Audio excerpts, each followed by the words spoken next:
Crystal Light Academy tried to return to normal. Morning bells rang, classes continued, and teachers forced smiles as if nothing had happened. But behind those walls, behind every laughter, lingered whispers, about Esther, about Juliet, and the shadow of something unseen. The students in SSS 3 wore their fear like invisible badges. Some said Esther's sickness was natural, others claimed Juliet was cursed. Yet no one dared mention Debbie's name aloud. Not even the teachers. And Victoria. She tried her best to blend in, to bury her fear beneath pride. She moved with the same air of confidence, even forcing a smirk when someone stared too long. But deep inside, every night felt like a countdown, a clock ticking towards something she couldn't escape. 3 weeks after Juliet's death, the dormitory lights flickered again. Victoria had just returned from prep class, her books hugged tightly to her chest. The halls were empty. The faint sound of crickets and distant thunder echoed from outside. She walked quickly, refusing to look at Esther's old bed or Juliet's empty corner. Both remained untouched, as if the matron herself feared disturbing them. She threw her books on her bed, took off her uniform shirt, and loosened her hair. The faint scent of dust and detergent filled the room. Then she heard it, a faint knock on the window. Once. Twice. 3 times. She froze. Who's there? Silence. She slowly approached the window. The curtains swayed slightly from the wind. Beyond the glass, the night was pitch black, but her eyes caught a faint reflection, her own face, pale and tense. Then, another reflection appeared. Behind her. Victoria gasped and spun around, nothing.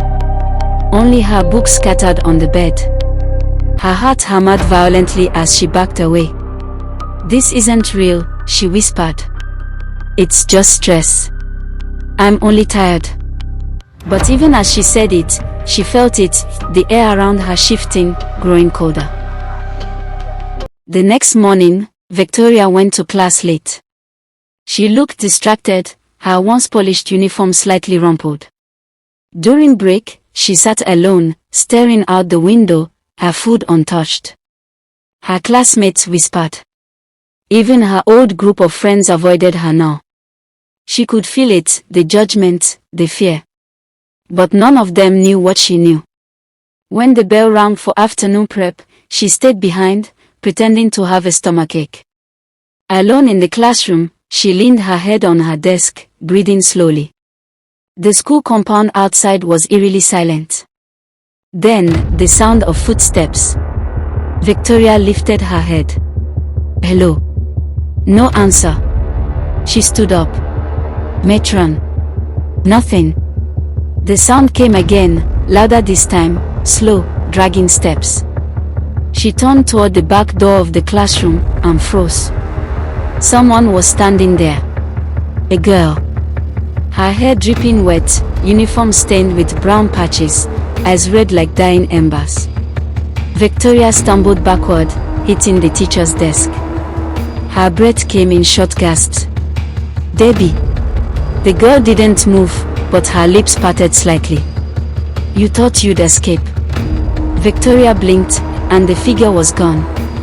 Her books fell to the floor. She ran out of the classroom, almost tripping down the stairs.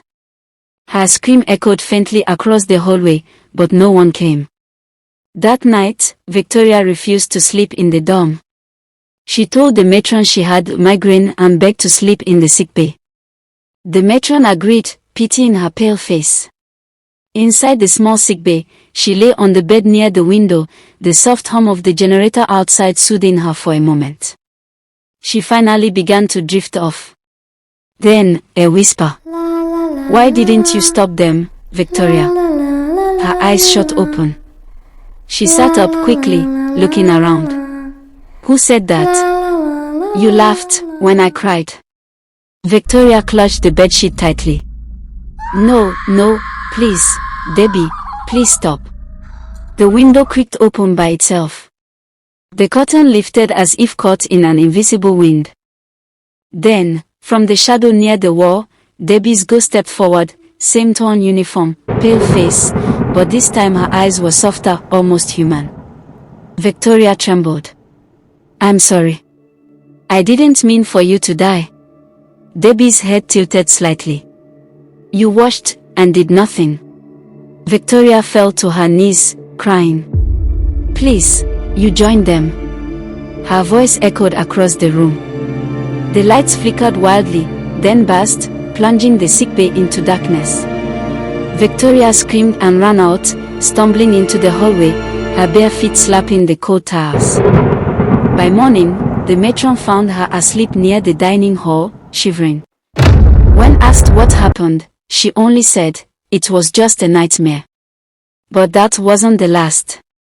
Each night after that, Victoria would hear small things, tapping on glass, whispers behind doors, footsteps in empty corridors. Once, she found her locker open, her books drenched with water. Another time, she woke to find the word "confess" written on the mirror in what looked like blood, but when she touched it, it was only red ink. She began avoiding the dorm, eating little, speaking less. The other students noticed her decline but dared not ask. The teachers assumed she was traumatized by her friend's death.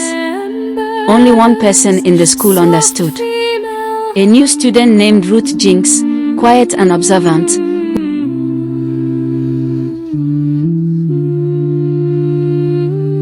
She once caught Victoria crying behind the classroom after prep. Ruth approached gently. "Victoria." Victoria wiped her tears quickly. "Leave me alone." Ruth didn't move. Sometimes guilt is louder than the ghost. Victoria froze.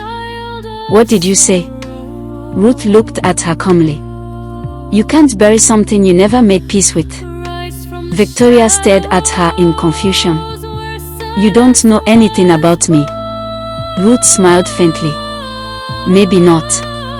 But I can see you're haunted, not just by her, but by yourself." For a moment, Victoria wanted to argue, but she couldn't. Because Ruth's words pierced her like truth she'd been running from. That night, she dreamt again. She was standing at the back of the school, rain pouring down, mud under her feet. Debbie stood across from her, this time not as a monster, but as the same girl she once bullied. Innocent. Gentle. "You can't hide forever, Victoria." Victoria sobbed, falling to her knees. "I'm sorry. I'm sorry, Debbie." Debbie's voice was soft. "Then prove it." Victoria woke up screaming, drenched in sweat. The clock read 3 a.m. Outside, thunder rolled softly. The storm was coming again. And this time, she knew it wasn't just haunting. It was judgment.